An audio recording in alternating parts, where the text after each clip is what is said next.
Excited ang magkaibigan dahil may bago na namang update ang nilalaro nilang virtual reality na New World Online. Kaya kasama ang buong guild ng Maple Tree ay nagpunta sila sa level 3 gate boss para makapunta sa level 4. Agad na ginamit ni Maple ang Atrocity Transformation, tapos pinadummy siya ni Kanade para walang tigil na pagtulungan ang malaking monster. Kaya wala nang nagawa ang mga kasama kundi ang manood. Tagumpay silang nakapunta sa level 4 na nakitang napakagandang lugar. Kaya naghiwalay muna ang grupo para mag-imbestiga sa kanya-kanyang lugar na gusto nilang puntahan.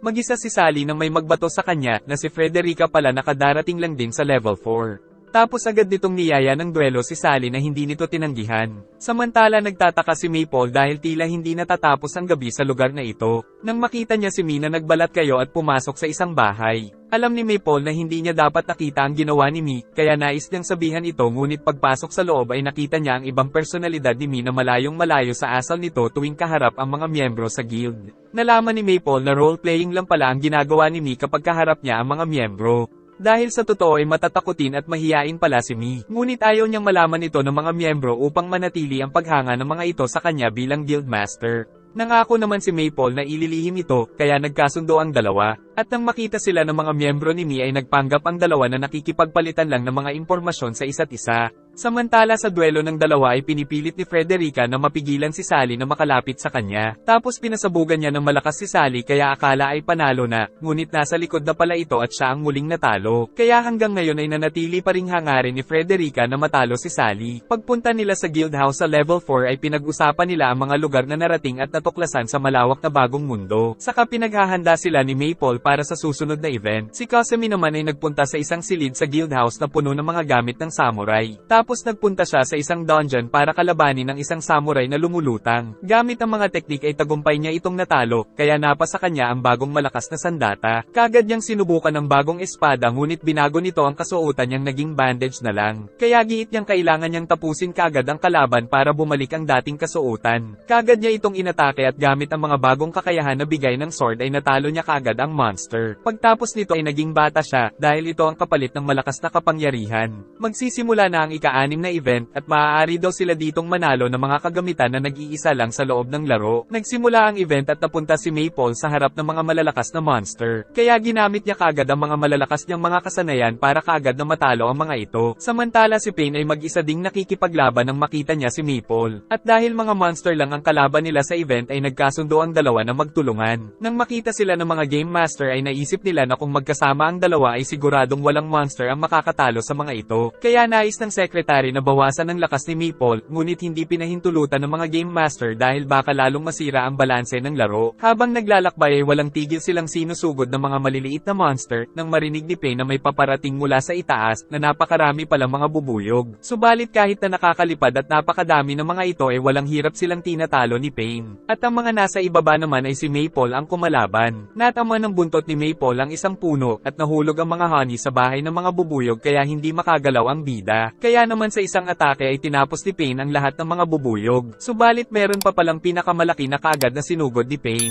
Samantala si Sally ay nagkaroon ng kakayahan na maglabas ng mga sapot dahil sa nakalaban. At si Kasumi naman ay napaslang din ang kaharap niya, ngunit nahihiya siyang makita ng mga tao na nagiging bata siya pagkatapos gumamit ng bagong teknik. Pero aksidente siyang nakita ni Shin, tapos nahulog ang saplot sa katawan. Magkasama sila Drag at Dread sa gubat nang makita si Syrup sa kalangitan at nakitang nakasakay din doon ang guildmaster nila. Tinanong nila Dread at Drag kung ano ang sinasabi ni Maple na napag-usapan nila ni Pain. Na isa lang palang imbitasyon sa Maple Treehouse para sa gabi. Tapos sabay-sabay silang nagbukas ng mga kagamitan na nakuha nila sa mga napatay na monster na mga costume palang pampasko. Nagustuhan ng mga players ang costume dahil sa mataas na stats nito, ngunit si Maple ay naiinis dahil siya lang ang nakakuha ng reindeer costume. Magkakasama nilang hinarap ang level 4 gate boss para makapunta sa level 5. Gamit ang sapot ay hindi nito matamaan si Sally at tagumpay na naputol ang isang paa. Pinigilan ni Kanade ang paggalaw nito, pero nakaatake pa rin ang apoy. Kaya ginamit ni Kasumi ang bago niyang sandata at walang tigil na inatake gamit ang mga kakayahan. Saka sumugod din ang kambal sakay ng shield ni Kuromo, na siyang tuluyang tumapos sa mabangis na halimaw. Dito ay unang beses din nilang nakita ang side effect ng paggamit ni Kasumi ng bago niyang sword. Hindi nakasama sa kanila si Maple dahil sa nagkasakit ito, pero nang gumaling ay agad siyang pumasok sa loob ng game.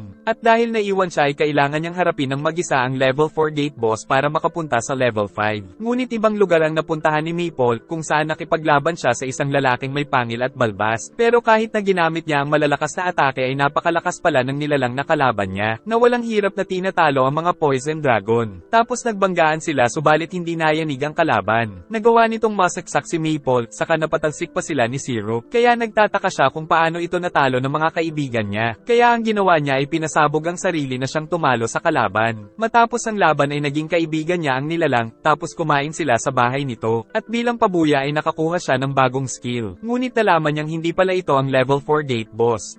Mag-isa siya nang makita ng Holy Sword Guild dahil tinutulungan daw ni Frederica ang mga mahihinang miyembro nila na makapunta sa level 5. Kaya sama-sama nilang kinalaban ang level 4 gate boss. Subalit puro forma lang ang mga ito pero wala namang damage. Saka ginamit ni Maple ang bagong skill na nakuha sa nakalaban na nilalang, kung saan nasaksihan nila ang karumal-dumal na pagpatay ng dalawang ogre sa halimaw. Nakarating si Maple sa level 5 na nasa itaas pala ng mga ulap ang lokasyon. Dito ay nakita niya ang kambal na hindi daw matalo ang isang boss kaya sinamahan sila ni Maple. Sinugod nila ang kalaban habang pinoprotektahan ni Maple kaya naman tagumpay nila itong natalo. Nakatanggap na naman sila ng kanya-kanyang mga bagong skill dahil sa nakalaban nang mapansin ng kambal ang mensahe ng mga admin na ilalabas na daw ang level 6. Kaya kailangan ng magmadali ni Maple na mag-explore sa level 5. At makalipas ang ilang araw ng paglalakbay ay kinalaban naman nila ang level 5 gate boss na madali lang nilang natalo dahil malalakas na sila. Kaya makakapunta na sila sa level 6. Subalit pagdating sa Gate 6 ay nakakatakot pala ang lugar, kaya hindi kinaya ni Sally na maglaro. Dahil dito ay nagpasya si Sally na iwasan ang level 6 at maghintay na lang ng update ng laro para sa level 7. Pero dahil may gusto siyang makuhang gamit at skill sa level 6 ay napilitan din siyang maglaro, kaya sinamahan na lang siya ni Maple. Pero kahit dalawa na sila ay takot na takot pa rin si Sally sa mga monster na nasa lugar. Pagdating nila sa lugar ay natatakot pa rin si Sally, kaya nag-transform si Maple para may masakiyan siya habang nasa loob ng mansyon. May nakita silang mga kamay kaya pinagbabaril ni Maple. Pero pagkatapos ay nagkahiwalay ang dalawa kaya naman takot na takot si Sally. Tapos hindi pa siya makalog out habang nasa loob ng mansyon, kaya walang tigil niyang tinakbuhan ng mga nakakatakot na nilalang. Saka nagtago sa loob ng aparador. Nakita niya ang napakaraming mga multong monster, subalit dumating si Maple para iligtas siya. Tapos ginamit ng bida ang Heavenly Throne para magliwanag at magkaroon sila ng depensa. Saka napansin nilang umaalis ang mga monster sa kanila dahil may pumasok palang ibang players na hinabol ng mga ito. Kaya mabilis silang lumabas ng mansyon at sa labas ay maaari na silang mag-log out. Nagkaroon ng bagong skill si Sally dahil lang sa pananatili sa loob ng mansyon at paglabas sa game ay pawis na pawis siya kaya gusto niyang maligo. Pero pagbaba niya ay umalis pala ang mga magulang niya kaya mag-isa muna siya. Kaya tinawagan niya muna si Maple para may makausap habang naliligo. Pagpasok sa game ay hindi mahabol ni Maple ang dalawang batang monster dahil mabagal siyang maglakad. At pagpasok sa silid ay nahulog pa siya sa trap kung saan may mga slime sa ilalim. Subalit nakatulong pa ito sa kanya dahil ginamit niya ang slime para makagalaw ng mabilis. Kaya tagumpay niyang nahuli ang dalawa gamit ang lason, tapos binalot niya pa ng slime hanggang sa matalo, na siyang nagbigay na naman sa kanya ng mga bagong kakayahan. Pag-uwi sa base ay ipinatawag niya si Sally para ibigay ang bots na nakakalipad. Tapos binigay sa kanya ni Sally ang isang kwintas na hindi niya daw magamit dahil pala naglalabas ito ng mga nakakatakot na kamay. Nagpadala si Min ng mensahe sa kanya kaya agad niyang pinuntahan dahil kailangan pala ng tulong sa mga Blue Flame Monster. Habang pinoprotektahan siya ni Maple ay nagchant ito ng matinding kakayahan, at tagumpay nang natalo ang mga napakaraming flame monster dahil sa lakas ng kapangyarihan. At pagkatapos ay nagpunta muna sila sa coffee shop para mag-relax. Giit ni Maple na sa level 5 daw nananatili si Sally dahil natatakot siya sa level 6. Tapos dumating ang dalawa dahil hinahanap ni Frederica si Sally para muling makipagduelo. Pero dahil hindi niya ito makita ay si Cosemi na lang ang nakaduelo niya pero tinalo lang daw siya nito. Pagbalik sa base ay sinabi ni Dorazo ang ikapitong event, kung saan pwedeng pumili ng difficulty ang isang player sa papasuking dungeon. At meron silang 5 araw para matapos ang dungeon at makakuha ng magaganda na pabuya. Pinili nila Maple at Sally ang pinakamahirap na dungeon, at nakita nilang kailangan nilang talunin ang mga boss sa bawat palapag hanggang makarating sa pinakaitaas. Pagpasok ay nakita nilang parang may mga trap, kaya gamit ang kakayahan ni Maple ay lumipad na lang sila. Tapos nakakaatake din sila sa mga halimaw dahil sa baril ni Maple. Nakarating sila sa isang silid, at napansin ni Sally na mas malakas na ang machine gun ni Maple. Lumabas ang monster boss sa unang palapag, at agad itong inatake ni Maple subalit napakatigas. Kaya naisip ni Sally na atakihin ni Maple ang loob ng bunganga nito. Sumugod si Maple at nakagat ng halimaw, subalit sadya pala ito para matira niya ang loob ng bunganga nito gamit ang malakas na atake. Nainis ang mga Game Master dahil hindi nila akalain na matutuklasan kagad ng dalawa ang sikreto ng monster na ginawa nila. Subalit sa susunod na palapag daw ay siguradong mahihirapan na sila Maple sa kalaban. Sa pangalawang palapag ay isang library. May lumabas na isang libro na agad na inatake ni Maple gamit ang machine gun, subalit kinuha lang nito ang mga kakayahan niya. Tapos ginamit sa kanila ang mga kakayahan na nakuha nito. Mabuti na lang ay mabilis kumilos si Sally kaya hindi sila matamaan, tapos nagpalabas ng mga yelo para magsilbing shield. Nakitang halos lahat ng mga kakayahan ni Maple ay nakuha nito, kaya hindi siya makakalaban. Kaya si Sally muna mag-isa ang humarap dito habang kinukuha ni Maple ang atensyon ng mga summon.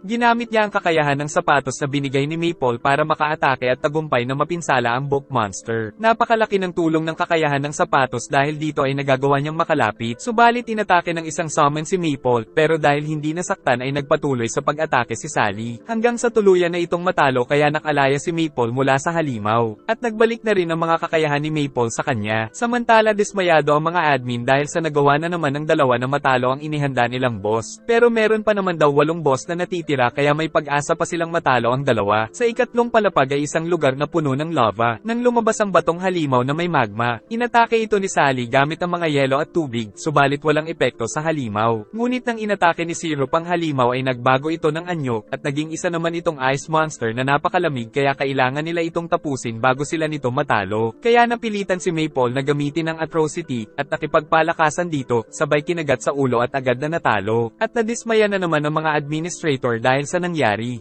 Nag-enjoy ka ba? Maraming salamat sa panonood at mag-like and subscribe ka na rin, at paki-follow na rin pati sa ating Facebook page na makikita ang link sa description ng video. Wawa chup chup.